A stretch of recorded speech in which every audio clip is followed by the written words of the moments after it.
सखर का गंजान आबादी वाला इलाका पीर मुराद शाह कॉलोनी में पीने का पानी की अदम दस्तयाबी के खिलाफ एहतजाजी मुजाहिरा किया गया।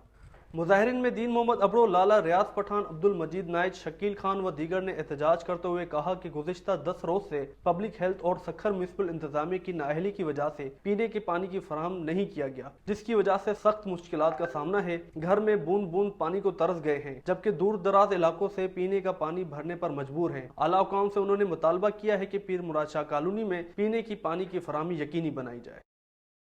मस्जिद में भी पानी नहीं है, कोई मुसाफिर आता है उसके लिए पानी नहीं है, घरों के अंदर नहीं है, बाल बच्चे मर रहे हैं। डीटी वाले मजदूर लोग हैं, पानी भरने जाएं या वो लेकर आए, या भी नहीं, कई सालों से ये मसला चल रहा है पानी का। ये देखें इधर पानी नहीं है, 6 दिन गुजर गए, घर में पीने के लिए पानी नहीं है।